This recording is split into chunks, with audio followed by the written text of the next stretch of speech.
uko wita ku mwana w'icyamamare, isomo ku nkuru y'ubuzima bwa The Ben na Uwikeza Pamela hamwe n'umwana wabo baherutse kwibaruka.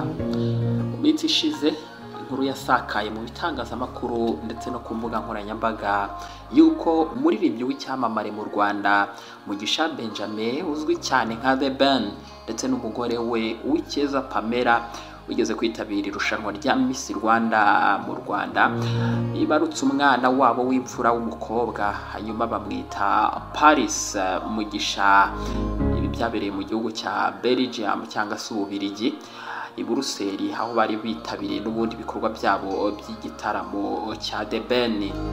Nk'uko bisanzwe bivugwa TV show n'ikiganiro dukorera kuri M250 TV bigeze muri icyo gice cyacyo ibivugwa TV show, hanyuma tukagaruka ku nkuru nk'izi zigezweho kugira ngo turebere hamwe ingaruka ndetse n'inyigisho zishobora gufasha abantu kugira ubuzima bwiza bwo mu mutwe burushijeho kuba bwiza cyane. Uyu munsi wa none rero tugiye kurebera hamwe uburyo bwo kwita ku bana b'ibyamamare, akamaro ndetse n'inzitizi zabyo.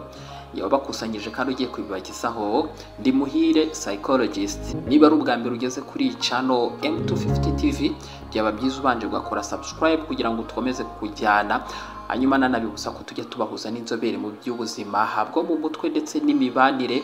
Ukeneye kuvugana n'umutherapist watwandikira cyangwa se ukaduhamagara unyuze kuri adresse tuba twatanze. Abana bavuka mu miryango y'ibyamamare bakurira mu buzima budasanzwe, mu gihe abandi bana baba bafite ubuzima bwihariye bugengwa n'ababyeyi babo mu bwisanzure. Abana b'ibyamamare rero baba bari mu maso ya rubanda kuva bakivuka. Ibi ngibi ni nako bimeze nyine ku mwana wa The Ben ndetse na Pamela baherutse kwibaruka muri ino minsi. Reka mbagezeho ibibazo bashobora guhura nabyo, birimo gushyirwaho igitutu n'itangazamakuru cyangwa se rubanda bagashyirwa ku karubanda. Harimo kandi guhura n'ingaruka zo kwigereranya n'abandi kubera uko abantu bababona cyangwa se nyine ibitekerezo biba bibitezweho. Harimo kandi kugira ikibazo cyo guhungabana na stress cyangwa se nyine kugira isoni kubera kwitabwaho cyane ndetse no kumenyekana kw'imiryango yabo. Harimo yewe kugira ikibazo cy'uko ubuzima bwabo bwite utubahirizwa cyane mu itangazamakuru cyangwa se ku mbuga nkoranyambaga. Kubw'iyo mpamvu rero reka mbasangize inama ku babyeyi b'ibyamamare uko bita ku bana babo. Harimo kurinda ubuzima bwite bw'umwana. Nubwo bino byashimisha abantu kumenya byinshi kuri bo, ni ingenzi cyane gushyira imbere inyungu z'umwana mbere y'ibyifuzo by'itangazamakuru cyangwa se abafana. Harimo kandi gutoza abana imyumvire ikomeye ndetse biyiza. Umunyarwanda yaravuze ati urukwavu ruvukira mu manga. Ababyeyi bagomba gufasha abana babo kumenya neza abo bari bo batitaye ku by'abandi babatekerezaho.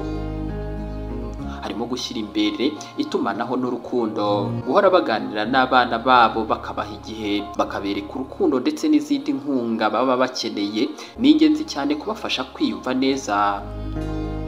Harimo kandi kumenya igihe cyo gushaka ubufasha. Igihe hari ibimenyetso byo guhangayika cyangwa se nyine ibibazo by'ubuzima bwo mu mutwe, gukorana n'inzobere mu by'ubuzima bwo mu mutwe ni ingenzi cyane. Izo ni inama rero zireba ababyeyi b'ibyamamare, baba Mugisha na Pamela nk'uko turi kubavugaho muri ino nkuru, cyangwa se abandi babyeyi b'ibyamamare bagiye batandukanye. Ibyo byose bivuze kuko hari impamvu iyi nkuru ikomeye mu buzima bwo mu mutwe bw'Abanyarwanda.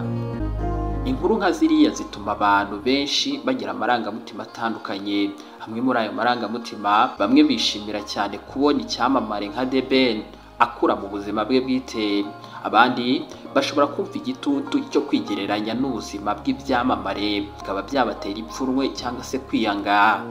Ibi ngibi rero byanatumye mu gihe nateguraga iki kiganiro mbongereramo inyigisho z'ubumenyi bw'imitekerereze kuri iyi nkuru. Harimo kwirinda kugendera mu rujijo n'itangazamakuru rishishikajwe no kwamamara. inkuru nk'izi ngizi zishobora gukoreshwa nabi n'itangazamakuru ryifuza gusa ibitekerezo byinshi ndetse na za views, ariko ntiryite cyane ku ngaruka bigira ku buzima bw'abavugwa cyangwa se ababisoma. Harimo kandi gutoza abantu kwakira ndetse no gusesengura neza. Ni ingenzi gufasha abantu kureba inkuru nk'izi mu buryo burimo kwihangana, kumenya gutandukanya amakuru y'ukuri ndetse n'ayo gutuma abantu bahangayika cyangwa se yewe bashaka kuvogera ubusugire bw'abandi. Harimo kubaka ubumenyi mu myitwarire ndetse n'ubuzima bwo mu mutwe.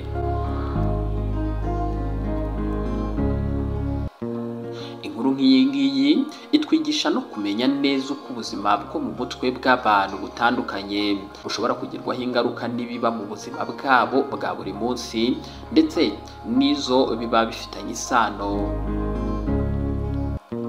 Ndimo gana ku musozo w'iki kiganiro, ubutumwa nyamukuru nabagenera cyangwa se nagenera abakunzi bacu b'ikiganiro Ibivugwa TV Show. Twifuza ko abantu barebera kuri iyi nkuru bagira ubumenyi burushijeho mu kumva uko ubuzima bw'ibyamamare n'abana babo buteye, bityo ntibagwe mu mutego wo guhubukira gucira imanza cyangwa se nyine kugwa mu marangamutima akabije. Iki ni ikiganiro Ibivugwa TV Show, ikiganiro tugarukaho hano kuri M250 TV, ariko tugasesengura inkuru ziba ziri kugenda zivugwa tugamije ko abantu bagira ubuzima bwiza bwo mu mutwe.